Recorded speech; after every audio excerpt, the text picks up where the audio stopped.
welcome to everybody else. I should say welcome to David as well. And Angela, we are fantastic to have you along here because actually you're the most important one of all. You're the person that's actually, as an agent, experiencing the I Am Sold service. So I think we'll let Jamie and David do a bit of the talking, and then if you want to jump in and say it's not like that at all, or even better to say that's exactly what we're experiencing. So it'd be really good to get your feedback on some of these questions that we're going to be dealing with. And the theme of the show today is really, it's around the myth busting around auctions, isn't it, in the UK today. So let's kick off straight away with one of those guys and talk about the myth where it's too risky or scary because I can't see it, didn't have the information up front. So can you give us an overview of what that issue is and how you guys really blow a hole through it?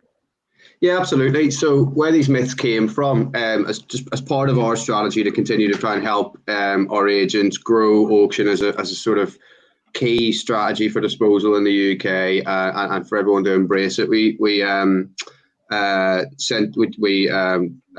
set up a one poll survey. So we assessed 1,000 buyers and sellers in the UK property market around the transactional process, asking lots of questions of auction to try and get a feel for why it is only 2% of the market, where in other areas of the world it's substantially more. Obviously, you know the Australian market really well, and you know how important it is there. Whereas in the UK, it's very much still unfortunately seen by many as a last-ditched effort. So we wanted to get under the skin of it so that we could look to educate the consumer, educate our partners, and find ways where we could help, because really that's what we want to do. We're here to help. So one of the key things that came out of it was people felt it was risky because they couldn't see it and they didn't get information up front. And you said blow a hole in it. It's the easiest one in the world to blow a hole in. So obviously every property that we list comes with an auction pack. So that's a detailed document pack for every property with all of the relevant information related to that property. So compare that to private treaty, where you get a set of details in an EPC. The variance and the range of information that you get on an auction property is so much more substantial that even at the earliest process, before you could even view the property, you can make an informed transactional decision on everything that you need to know about the legal aspect of it. So, I mean, fundamentally, that blows a hole in that. I think there was a lot of perception from the consumer marketplace that you can't view auction properties, which was crazy. So I can't say all of the time, because we do sell some properties where, unfortunately, due to the condition of them, you can't actually get in them, and you wouldn't want to go in them due to their condition and due to their perhaps structural issues. So I would say 99% of the time, on the properties that we sell and the properties that we list, you can arrange a viewing in exactly the normal manner. So if we were working with Ange and Goldfinch on a particular property, she would register the viewing, take the applicant round it, obviously respecting social distancing in the new world. And they would get to see the property in exactly the same way, and then they're going to get considerably more information on the property from a legal aspect way ahead of time in comparison to private treaties. So for me, that's a really easy one to blow out of the market, because everything is there. They have more information, they can make more informed decisions, they're in control, and of course they can view the property. And Gary's just got with how long does it take on average to get the pack together? What are we looking at? So our SLA is 21 days. It's typically anywhere between 14 and 21. Now, that's one of the big benefits that we have within I Am Sold, is that we're now part of I Am Property, which is our wider group. And probably one of our key USPs is our relationship with Medway Law, which is our sister company who does all our legal work. So they actually produce our auction packs for us. So that's completely in control of our group, and allows us to get it done in such short time frames. Now, am I not right in thinking it's now doing more than the sort of online agents market share, which it really demands much more focus and attention, doesn't it, on that basis, given how much attention the online agents got, and they're relatively, they're not as relevant as you guys really, are they? No, I mean, it's growing. We did a piece of research last year looking at the transactional marketplace in the UK, and the research showed us that there are in any market as much as 350 to 400,000 sellers in the UK are what we call non-discretionary. So it's the fact that they need to sell, they don't want to sell, they're not testing the market. Now, within that non-discretionary bucket, you'll find you've got death, divorce, but then you've got lots of reasons where people need to move quickly. And that's, I think, the reason why it's grown. We're working with more agents. There's more suppliers working with more agents and trying to get auction front and center to realize there's a product in the marketplace today that solves a lot of problems with the transactional process. It helps a lot of clients move quickly because fundamentally, speed and security are the two key drivers that we push to our agent database, our agent partners, and also for in turn the likes of Angela to push to their clients, knowing that they've got an option that gives a seller more choice rather than just the standard private treaty option. Yes, in answer to the question, the market is growing, but there's a hell of a lot of growth to go to try and to help more people realize that auction is a really viable option. It's not a scary word. It's not a dirty word. It's a solution that's there now that solves problems for people who want to sell quickly and securely. I totally agree with that, Jamie. Yeah. What you were saying about viewings as well, when you arrange that with us from an agency point of view, the beauty for us is that your team actually chase the viewers up and help with the negotiations and things. But I think I was one of them agents that years ago used to think of auction as being the dirty word. You know, I was like, well, you know, if we've got a property, we will sell it on the open market, not a problem. If it's priced right, And yet I had a customer came into our office for some financial advice, and I was chatting to her and I said, oh, you know, what is it you're buying? And she said, oh, I'm buying a property at auction. And she said, it's the only place I ever buy. And the light bulb moment for an agency was, actually, if I'm not with an auction company, I'm denying my sellers the opportunity of getting their properties out to a wider audience. That's a massive point for us. That one of our challenges is to find that light bulb moment. So I can't talk this morning. Light bulb moment with agents. Because I think all too often we're making a choice for a seller that auction isn't something that would be right for them. And actually what we should be doing is talking about the options that we have as an agency to help you on your next step in your journey. Yeah. And that's what we put into our strategy with yourselves, being able to pinpoint a particular strategy for the customer, be that on the open market, you know, the conventional way, or with yourselves.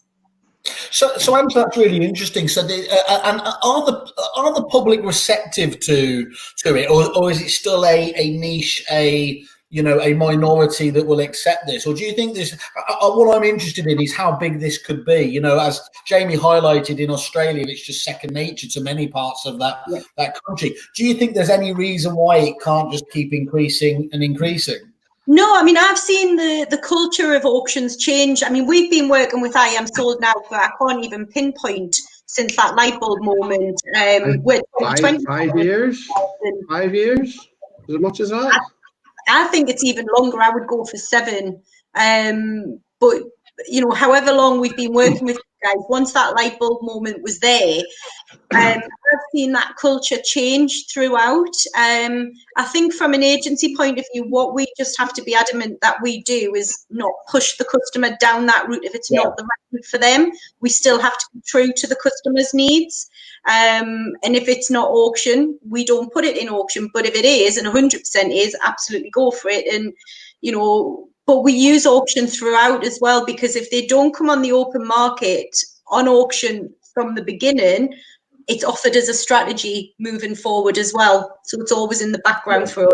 But I do and see the culture changing. And I don't know whether that's education from our point of view as the agent, because we educate our customers probably a lot better than what used to happen years ago because of that. I guess word auction, you always thought it was last chance saloon. It was always it's always last chance saloon. It was either the very top of the market, like selling a castle or something, wasn't it? Or yeah, let's be honest, I think the shithole properties. And actually, what's really been interesting is that actually the modern method of auctioning are really seeming to put some vim into the marketplace. And I mean, I personally, and I'm not just saying this because you're on, it's the only way I would do it for the whole speed, speed, time on the market element, everything else. I don't see anyone else explaining to me why an auction isn't the best possible way to, the most efficient way to get the best price out of it. So I know I'm in a minority there, but really I think just as that information seeps out, and it is kind of by osmosis, isn't it? Over time, as people witness that properties like theirs are going via auction, that's inevitably going to change, isn't it?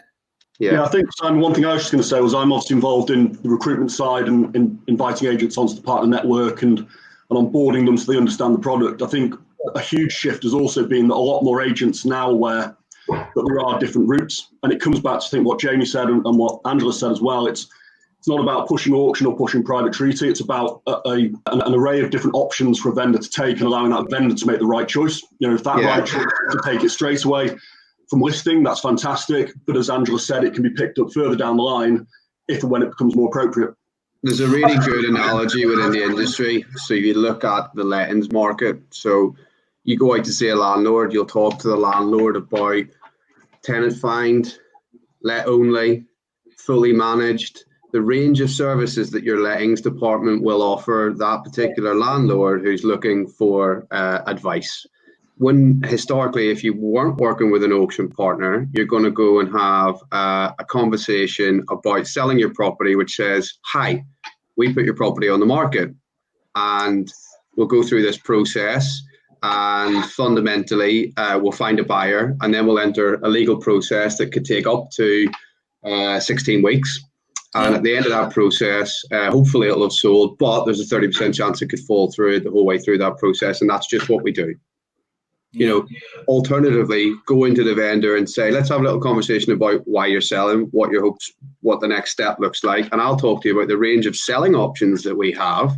And we'll work out which one's the right strategy to start with, which one's the right strategy for you, or alternatively, we start with plan A and have a plan B in the background. It's just common sense to give a client choice. Yeah. I think everyone talks about Australia as well as if this was some magical occurrence that they've done auctions, as they would call it, for hundreds of years.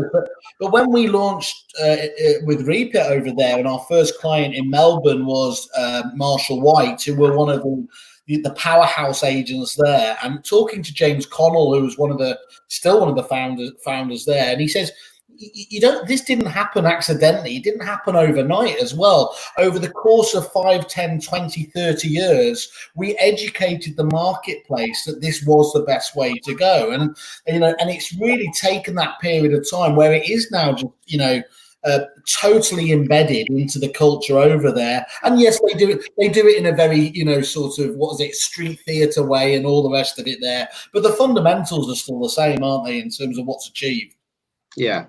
Fundamentally, that's it. And I think the key for us is just understanding the vendor's circumstances. What's the most important thing for them? If they want to test the market and they're not quite sure where they're looking to move to, then auction's probably not a solution for them. Yeah. But if they want speed because they need to move forward with another opportunity, or they're relocating, or probably about to be very common, they're divorcing after being locked in the house with their partner for 3 months, give them a choice that fits their needs and their circumstances. It's just very, very straightforward. And our goal as a business is to educate the market, educate our partners, to help them in turn offer that right advice to the client. It's not going to be right for everyone. It's not a solution that works particularly well in chains, but fundamentally, I've said 1,000 times, it's about giving the client the choice.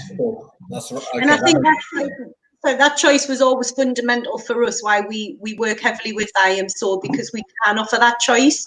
So, we either can have a seller sell a property that with no fee, we have a seller sell unconventional, or they can pay an upfront. I think given that choice and matching that up and marrying it to the seller's needs and offering that strategy is, you know, I Am Sold have played a fundamental part in allowing us to do that. That must be such a fantastic tool to have in your kit bag, Angela. You know, when you're pitching for business, whether it's on the phone or obviously at the appraisal, to be able to, for the right person, you know, they might have been seeing online agents where obviously the fee is under a tremendous, you know, a microscope as well there. So to be able to bring that out must give you a lot of flexibility and indeed options. Yeah, completely. And it opens the doors, if you like, to so many more opportunities as an agent. If you have a seller who is just price, you know, orientated, to be able to say, well, actually, we can sell you home for free, and it's not going to cost you anything. Why would you ever lose out to anybody on that basis, wouldn't it? Yeah. It's almost like to be honest, I wanted to almost end the webinar. Are we really just wasting our time with everything else? It seems, again, I know I look at things simplistically, but it just seems like just such an obvious point there is which we know, look, the Brits are terrible for saying, I don't buy on price. And then they're all queuing up behind Lidl and Aldi and Ryanair and everything else. And there is a sizable demographic, maybe a minority, 20 or 30, who do buy on price. So your argument is either, well, okay, we're not going to engage with that, which is perfectly reasonable, and you don't want to get involved, or you come up with a different method of actually being able to engage. And that's what for me, is the secret sauce of I Am Property, the I Am Property empire. That's what I believe is the benefit here. Yeah, I think the 0% side to me is often the icing on the cake for a vendor. When you look at the sort of vendors that you speak to, who are likely to tune into modern method of auction as a route to go forwards, it's people who are highly motivated, want to get sold quickly, don't want to get messed around, don't want the chance of a fall through as being likely. Often that 0% then is the icing on the cake on top of those two motivations. Yeah. Well, this is why David, if you find that when you start out pitching, you're his favourite. For people who used to be relevant but not anymore. Great. I knew that, Graham. David, fantastic to catch up with you again, and Jamie. Lovely to have you on the show, and obviously we're going to update everyone. Thank you all for asking such good questions and paying attention. Cheers, guys. Guys, take care. See you soon. Cheers, guys. Bye. Bye.